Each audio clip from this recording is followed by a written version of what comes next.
to Pleasurewood Hills, Lowestoft, Suffolk, and enjoy over 35 rides, shows and attractions.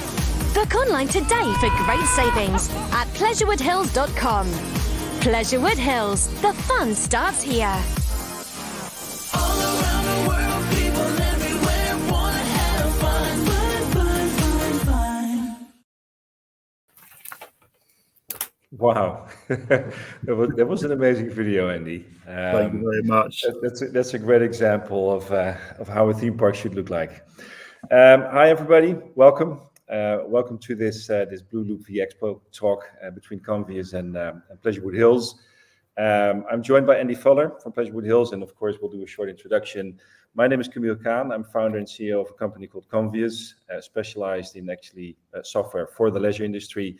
Andy's here explaining a little bit about how they're going to work, or how they're already actually working with us, etc. Let's dive into this, right? So, first of all, Andy, before we dive into the question, what you actually are doing with the Convious software and how you guys are optimizing your revenue, but also your customer journey, can you tell us a little bit about yourself, about Pleasurewood Hills, and maybe also about the Looping Group? Yeah, sure. So thanks for inviting me along today. I really appreciate it. So I'm the sales and marketing manager for Pleasurewood Hills and also manage admissions. So my role is faceted across all sorts of departments. Key achievements since being here is several theme park awards, also going for brand consistency like you did in the video and going for more of a visual appeal. New website, of course, with the partnership of Convious. So Pleasurewood Hills has been making memories since 1983. We're based in the sleepy resort of Lowestoft, Suffolk. Lovely coastal community. So right in the hub of a very tourist-centric area. Key attractions here include the biggest ride in the east of England called Wipeout, which is a 130-foot Vekoma boomerang. Wow. We have a one-of-a-kind in the world, the Schwarzkopf Jumbo V, the Cannibal Express, and many other attractions. And of course, the one and only Woody Bear. He may just be able to see behind us. He's a favourite amongst many locals and people who visit the area. He's your mascot, right? He is. We do have a couple more mascots. They're friends of his, but Woody is like the mate. I call him the VIB, the very important bear. So yeah, he's loved by many. In terms of being part of the Looping Group, so yep, we've been part of the Looping Group since 2011. So we were the first UK acquisition and have been doing really well ever since, or being with them. And I tell you, it was, I think, being part of a group was great considering the pandemic, without a doubt. Right. And I believe Looping Group is by origin a French organization. They have venues basically scattered around Western Europe. We work with a number of these venues. For instance, I've been visiting Fort Fun this year, which is another Looping Group park, but they're based in Germany. Also working with our software. I surely hope to visit you guys in next season. We're just opening up our UK office on the ground as well, so I'm pretty sure I'm gonna meet the bear as well next year. There's always a downside or a little bit more difficult side about running a venue, right? I mean, it's all about fun, it's about laughter, it's a great customer experience. But what we've seen across the market, and also when we started talking with you guys, is there are some basically challenges in your online department, and we see that in any venue nowadays. But what could you share with us? What were the biggest challenges that you were guys facing back in the days? Well, so I think the biggest challenge for us with online is just that it preempted you who or how many people are going to have to visit. So if you didn't really rely on online, you were kind of almost shooting in the dark, literally just open the gates and expected whoever to turn up, which is no good when it comes to operational costs. So that was a massive challenge. Also, without much online sort of presence in that sense, is the marketing spend. It's my department. You could be spending a lot of money in things that are completely ineffective, where using online and metrics, it allows a lot more accountability and traceability to the success of different marketing campaigns. So that's a major challenge we also had. And also, I think as well, is that when you sort of rely more on the sort of older ways of doing things like vouchers and people paying on the gate, and it causes things like extended queues and long wait times, which to be honest is not a way anyone wants to start their day of fun, because the No. fun starts here. It doesn't start when you're waiting for a long time in the queue. So So we've seen, and specifically with venues that exist for such a long time, and I think you guys are one of those, is that during those years they have grown into a way of working and expecting how everything should pan out over the years, right? But it's much more on, let's call it the gut feel. We already know this from last year, so it will be applicable this year, and not so much on actual data, right? I mean, everybody talks about data, but we do see that it's something that's not being embraced. Is that something that you recognize? absolutely. I mean, good thing about sort of good data, it allows you to verify decisions, and it allows you to sort of know what to expect. When I sort of first come on board with Pleasurewood Hills, we didn't really sort of embrace change. It was, dare I say, it was a little bit behind the times. You know, it's like many businesses. So it's very hard to make rational sort of database decisions. I do think instinct does play a part.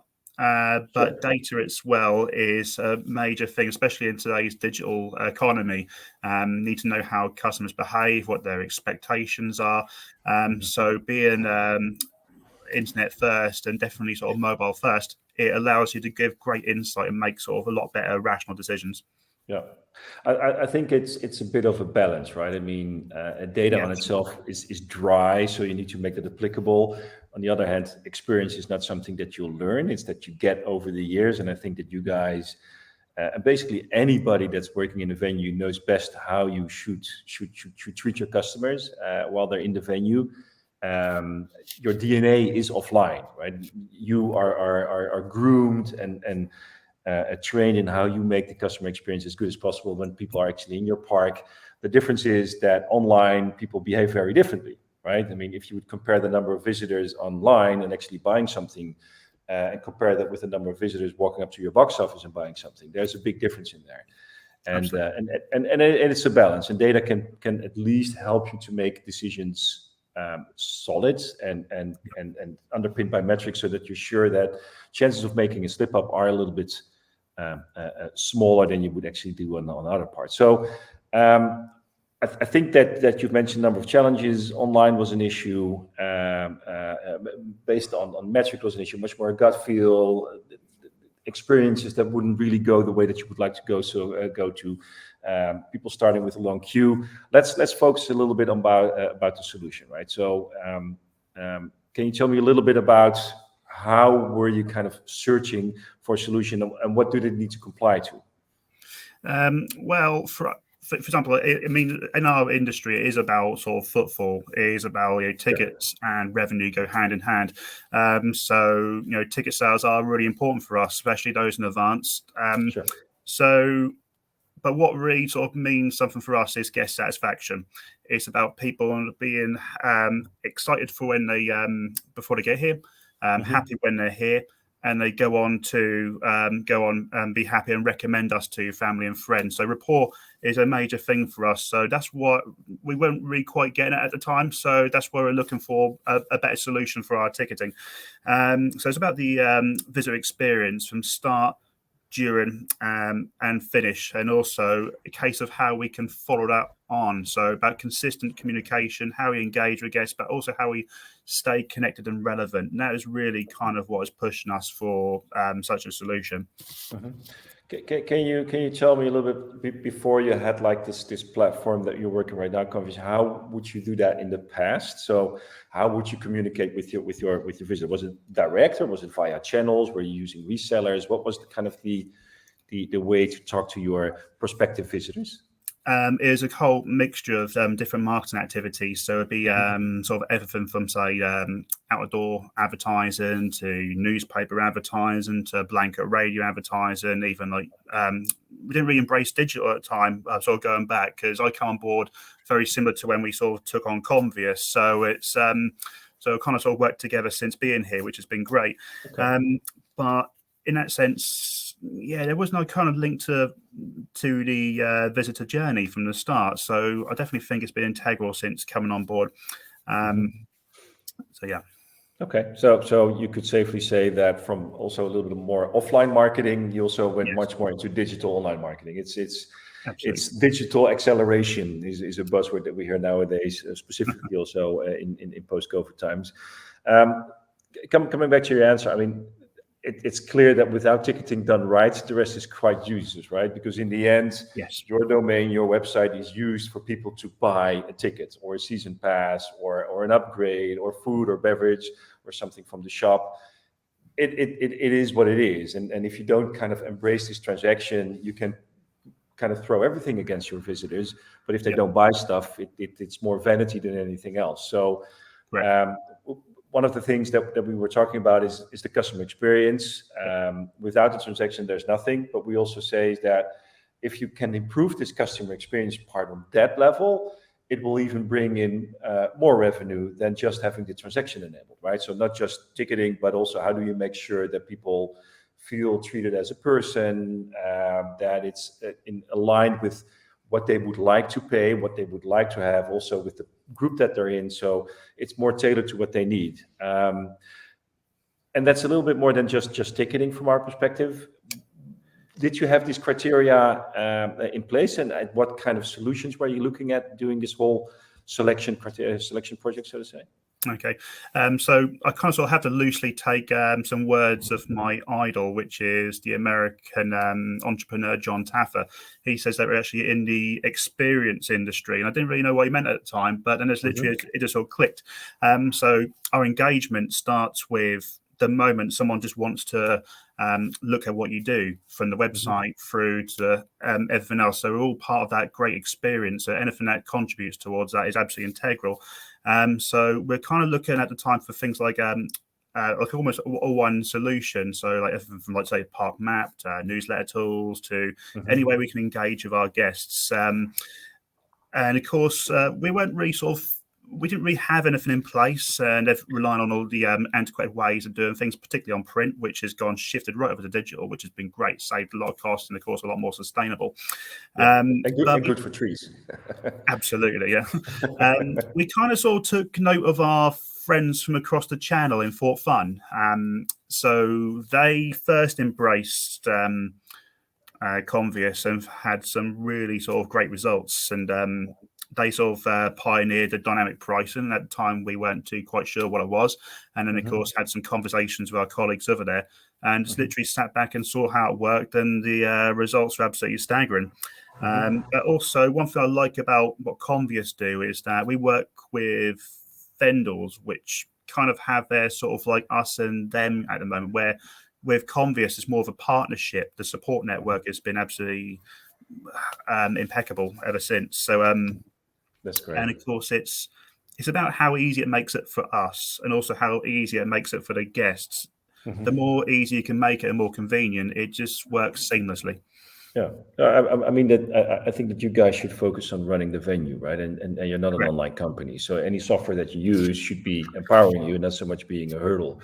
I hear you remarking on Fort Fun and dynamic pricing, and I think I think that they started using the dynamic pricing of us 2.5 years ago at Fort Fun. They were really kind of ahead of the curve. Right now, you see the adoption is getting much larger within the industry.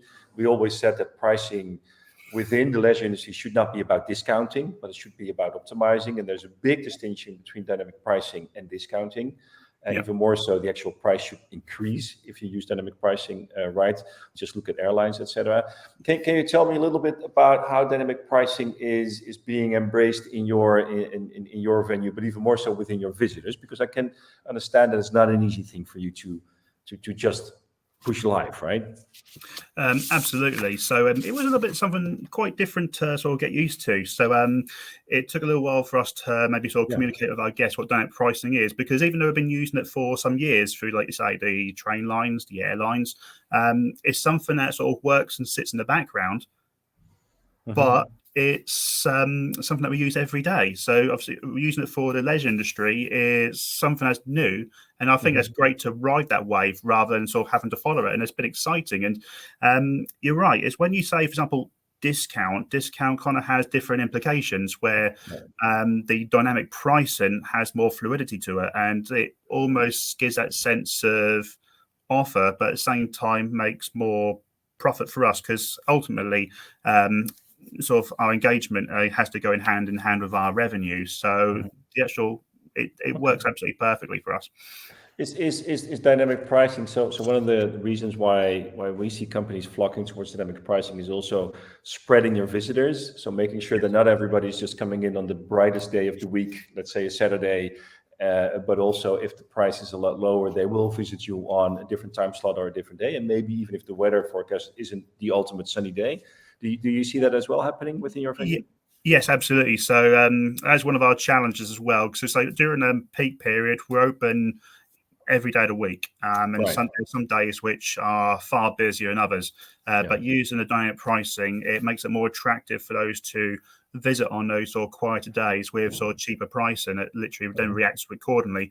Because while it may be a quieter day, we still have the operational overheads where that kind of sort of incentivizes maybe guests to think about maybe sort of going on one of those quieter days, so we can adjust our staff accordingly. It's that's been one of our key challenges, which I think may have gone under the radar for years. But then it's sort of when you sort of think about it, I think this is an interesting topic. There's a lot of questions flocking in. You see that? So I think we will handle the questions at the end of the Q&A, and we'll talk a little bit more about dynamic pricing. This is very much a hot topic. Great stuff. There's one other thing that I want to go into before we're going to talk about this customer visit, right? So we're going to talk very shortly about before, during, and after the visit. But one of the things that we would like to know of the audience is about conversion ratio. And conversion ratio basically means how many visitors that will come to your own website will actually buy. What is the percentage? So if all goes well, we will be publishing a poll right now where people can answer and guess what the percentage is they have on their own domain of the actual conversion ratio. So again, if 100 people come to your website and you think it's 10 people buying, your conversion rate will be 10%. And I'm not sure, do we see the poll somewhere? But you can enter your expectation of what you think will run on your own website. It's up, I can't see it myself, but I'm sure that everybody else can. We'll give you a couple of seconds to think about it. Don't make it 100%. This is my tip, because it will not be like that. And if you have 100%, I want to have a stake in your company, because that would be awesome.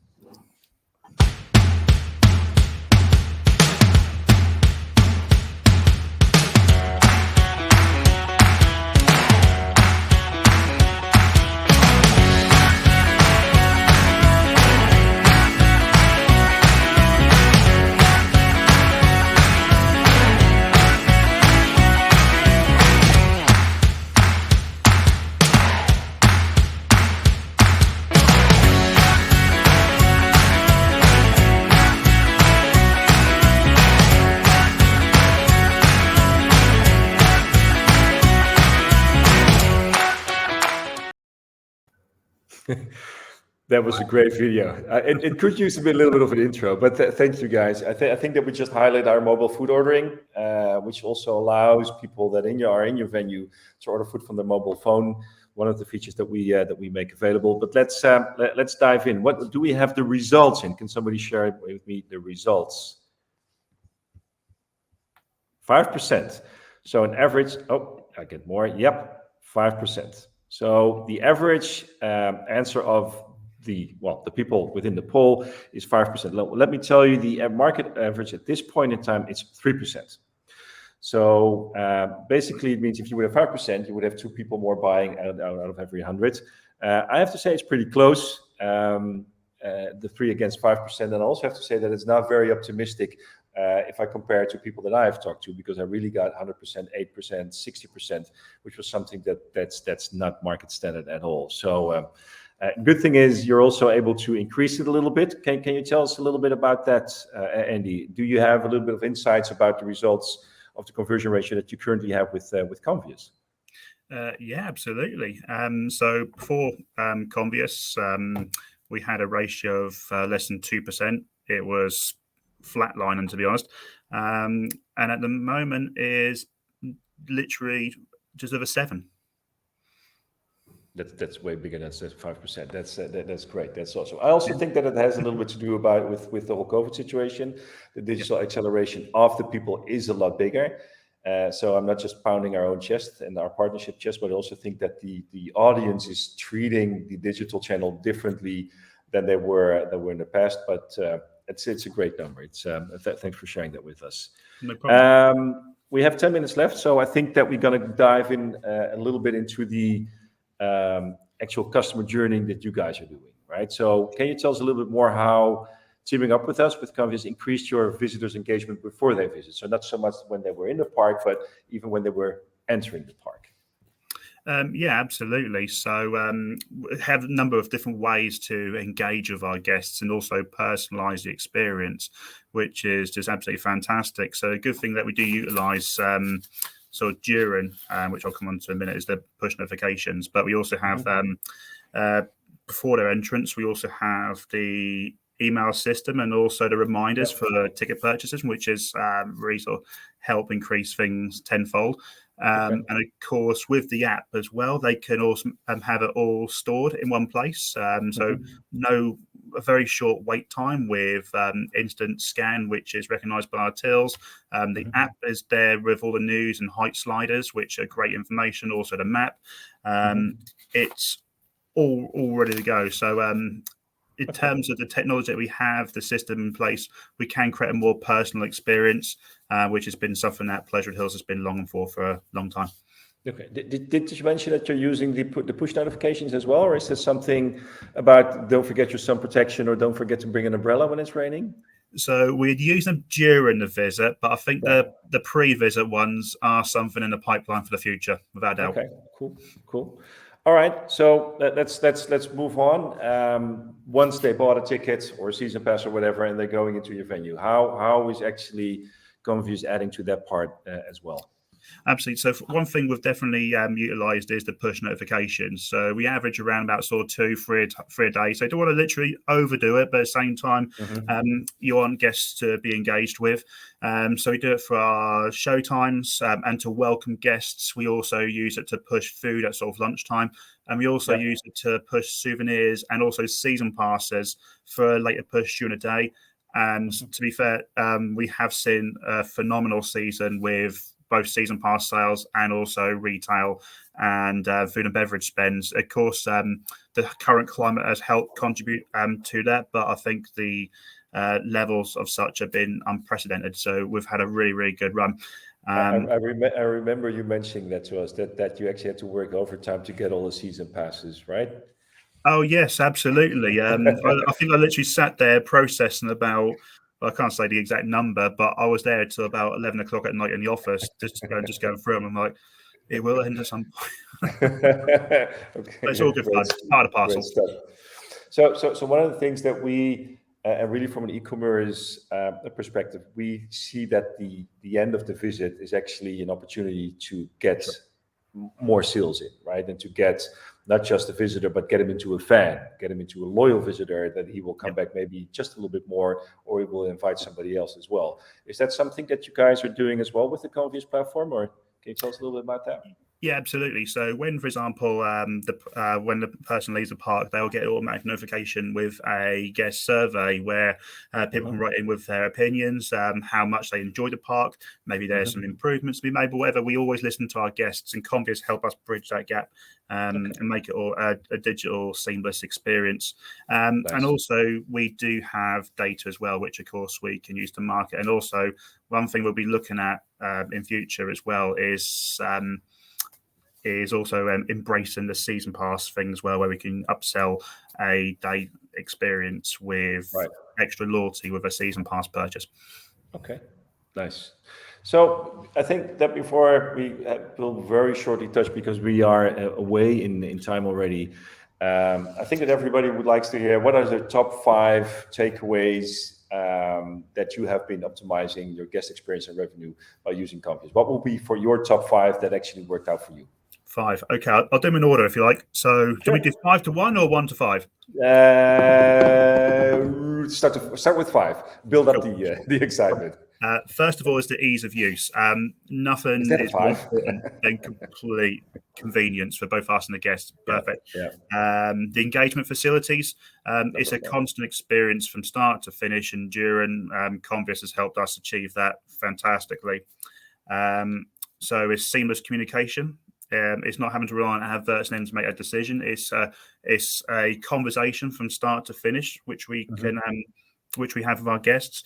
The reporting, so it's something dear to my heart because I'm forever doing reporting, which it helps to no end. And of course, the one thing I would say is the best by number one by far is the dynamic pricing. It's helped us shift further away from discounting and more to upscaling our business with the offer and also the profitability of dynamic pricing. Right. It's been brilliant. No more discounting is something we always like to say, right? Great 5 takeaways. And I'm pretty sure that there's people in the audience as well that can benefit from these takeaways, right? So talking about the future very shortly, do you have anything to share with us on your future plans? Yeah, sure. I mean, I could go on forever. For example, how it's Convious. If you scratch the surface, you can do a lot. But if you go deeper into it, the possibilities are endless, which is a great place to be. I think, for example, using the AI built within it, we can make more things like staffing decisions based on the predicted data that we get. I think that's one thing that we will benefit from. The heat map functionality is not something that we do at the moment, but we will use that to push sales at particular venues across the park, particular activities. And of course, you mentioned earlier on about the mobile food ordering. It's something that's increased in popularity and hospitality across the board. And we'd love to see that. Of course, it helps with more preparation and more accuracy in terms of how we expect business to go. And I think that's part of a fantastically bright future. Great. So just to the audience about heat mapping. Heat mapping basically means that we see every visitor within your park. And you can actually see it on the heat map. So where it's busy, where it's not busy, just as a heat map. So it will be bright orange if it's super busy, and you can kind of act on that, right? So you can send people over there to clean up stuff, but you can also kind of divert them to go to other rides or whatever. Basically, try to spread the visitors also around your park. Awesome, great stuff. I think that we are at the end. Thank you very much. But I really wanted to say use a couple of minutes to go into the questions and answers as well, because there are some questions popping in. We have a couple of minutes left. Hi, Alice. Hi, thank you both so much. That was really, really interesting to hear all about it. So thank you. And yeah, we've had some really good questions coming in. So I will get started on those. People seemed very interested in the dynamic pricing. Andy, did you have any pushback from customers with the dynamic pricing? Any pushback, you mean in terms of sort of like trying to establish it in that sense? Yeah, I think so. I mean, I guess, you know, as you said, it's something that's established with airlines and train lines, but it's not used in visitor attractions much. Yeah, I mean, to be fair, I mean, we have had a lot of customer queries with that. Yeah, it's saying like, why is this price different, you know, and so on. Why is it just one price for children and adults and so on? So it's understandable that we do get some queries. Everything new it does, but I'm a firm believer that the only consistency that we have in this life is change. So I think everything has to change at some point, and I definitely see this as an evolution. So we're surrounded by dynamic pricing, whether it's stock markets, whether it's the train lines, the airlines. So it's only sort of about time that we embrace it and just make good use of it. I think, yeah, it's been a positive all around. It's taken time, but I think that's been part of the journey itself. And people are getting used to it now, and our entry tickets for dynamic pricing are by far our most popular and more profitable. Yeah, really interesting. And just how fluid is dynamic pricing? Very fluid. I mean, for example, it's super fluid. There's so many factors involved. I mean, the whole AI that gets put into it is remarkable. It's just that some days it can start as low as say $16.50, then it goes up in increments to say around about sort of £20 mark. And as I like Camiel earlier on, it actually said it helped us. it really does help us across the week, because normally in theme parks you have a really busy Saturday, then Monday is almost like walking into the Mary Celeste. It's like, where is everyone? But it's really sort of balanced things out when we still have our peak days as well. It's phenomenal how it works. I think Excellent. that there's one addition to fluid and dynamic pricing. We can make it as fluid as you would like, but we also respect the fact that you would kind of start out with ring fencing it, right? So you don't want to go have it going full spectrum from 0 to 100. So you make sure that it's not being implemented as a full surprise to everybody. Same goes for the updating. We can update it in real time, but that's also something that visitors, they need to get accustomed to it. So first, probably we'll start with a range, and within that range, it will change over day or overnight, and then you can move into more granular at the moment that you feel that is being embraced. But in general, it's you can set it as in any way that you like, or we will actually help you set it up. Great. Did you find that people were put off attending because they hope for a better price on another day? Good question. Yeah, very good question. Wow.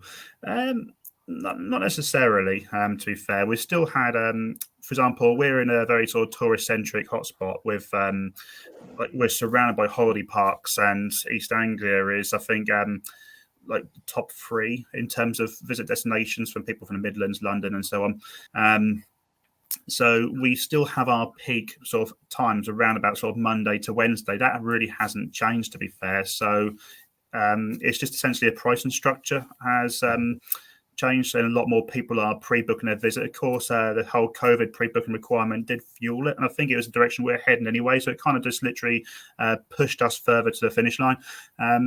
But no, in terms of our sort of like visitor structure, it's remained very much the same. It's just people's behaviour are adapting more to this fluid nature of e-commerce. Yeah. So you're getting a huge amount of data with using the Convious system. Yeah. How do you know where to start analysing it and using all of it? Actually, a very, very good point. Very good point. So again, it's one of those things that you can scratch the surface or go very deeply into. It's incredibly accurate, so you can do it by date of sale or date of visit. You can do it based on voucher redemptions. There's so many different things you can do. Also, one thing that we have introduced is postcodes. So big thing for me is my return of investment for particular advertising campaigns. So that really helps with that based on date of sale and date of visit. That's one of the sort of things I look into in terms of my reporting. There are a number of other things. For example, I can look at prospective footfall by looking at like the date of sale now, but when they're visiting for, so I can see when to start anticipating different numbers. It tells me about how many tickets people are ordering at one time, sort of price sort of like variations for a week and daily. It's where do you start? It's a very good question. It depends on what your requirements are, how deep you want to go, and yeah, it's like the world's your oyster when you look at it. So someone's just said you've spoken about communication and getting guests accustomed to dynamic pricing, Sure. But how can you make sure that they aren't misunderstanding the way that it works and the reasons behind it? Very good question. It's just having a clear and consistent message. To be fair, we did it through everything from I have a very, very, very small team here, literally 2 marketing assistants and myself. So we are a very, very small business. So it's almost all hands on deck. It is literally just having a consistent message, whether it's a phone or it's email or if it's social media. And nowadays, people are a bit worried whether they're not getting heard. So literally contacting all platforms. So it's just having a consistent message and being being consistent and the same message to all our guests, and slowly it starts to sort of filter out. It's one that I'd say it progresses quite naturally, and people do become accustomed to it. It is different, and sometimes people may react in a way where they're not a little bit unsure, but that's just the nature of change. People will react well to it, and they have here, and yeah, I think we're doing fine out of it. So I would recommend anyone to look at dynamic pricing as a solution for themselves. Fantastic. What also helped if I look at across all our other customers is COVID made the implementation of dynamic pricing a lot easier for venues, because all of a sudden there was a certain amount of scarcity, or there was at least time boxes, time slots, etc. And all of a sudden everybody kind of understood that, okay, but if you have a time slot, it's more logical to implement dynamic pricing.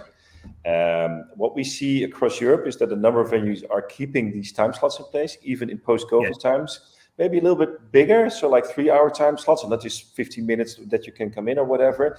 But that still in place allows you to make it a lot easier for people to start working with this concept of dynamic pricing. And don't get me wrong, but if you look around you, it's everywhere. When I'm calling an Uber, when I'm taking a moped, when I'm going into a hotel, it's everywhere. So the adoption of this whole dynamic pricing in itself is getting bigger, and COVID kind of pushed it to make it a lot easier as well. Still, I think that what Andy is saying is the most important thing. It's about clear and consistent communication. This is the way forward. This is what we're going to do. It's not about giving you a bigger price. It's actually leveling out. And actually, if you want to buy a cheaper ticket, you can go, but you can just go a little bit different time slot, maybe even during one day. And it's for everybody, it's the same, right? So it doesn't change all the time every day. It's on this day, this is the pricing, etc. So I think that only chime in with what Andy is saying. Makes total sense. That's correct, and I think you're right. We've actually kept the time slots as well for different purposes. So while it is a case of also social distancing queues, which we still try to practice as much as we can within the guidelines, but it's also incentivizing later visits. So you can either spend a little bit more, spend more time in the park, or you can spend less, but you get less time. It's just a logical step. Really, really great. Thank you. I think we have time for one more quick question. Have you had any issues with GDPR or privacy concerns from visitors? No, we haven't. I mean, so it does give you the option to, so you put your email in, that's perfectly for just a receipt of email, just so we can trace the sale. So you receive your receipt, just so it doesn't get lost in cyberspace, so to speak. But regards to the market information, there is a permissions box. So it's an opt-in. So if you don't want to receive marketing, of course, you can just choose not to click that. And we never contact anyone who hasn't subscribed to our list. So no, everything's completely GDPR compliant, and we've had no queries whatsoever on that. It's just been seamless. We, on the other hand, get tons of questions about GDPR because we're across all countries. So what I can tell you is that, first of all, we have an internal GDPR organization, which is a compliance officer, obviously, but we also have a certification in process, which is SOC 1, SOC 2. I won't go into all the details. But one of the important things is that there's data that we use and data that we will use anonymized and data that we will not use at all. For instance, we will not use personalized data that can actually influence the pricing discrimination, personal information that can be shared over different parks or resources or whatever. That's not used at all. Then there's an anonymized data set that we'll use. That's for optimizing the pricing. And then there's a data set that we'll use for communication. And that communication part is always, just as Andy is saying, it's only by default that you have to agree to be contacted for these purposes, or within the boundaries of GDPR when it's an order related. For instance, if you have an order in and the park closes or a ride closes down, we are entitled to inform you that the ride is down because it's in compliance with the order that you have done with the system, etc. So it's three different things. If you look at our customers specifically, every customer have their own, what we call container, which basically holds all their data. We don't own the data. The customer, in this case Pleasurewood Hills, holds the data, and we only use anonymized data to optimize the algorithms. Fantastic. That was a really good answer. Thank you. We are out of time, unfortunately, but thank you both so much. It was fun. This was really good to kind of hear some practical information about how Convious can be implemented. So thank you both very much.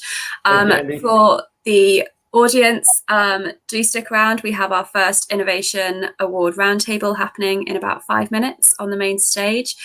So do stick around and kind of hear from some of our award entries, because we've had some fantastic ones. So thank you again, Andy. Thank you, Camiel. Thank you, Convious, for sorting out the session. And enjoy the rest of your day. Bye. Have a great day. Bye-bye. Bye, guys. Thank you.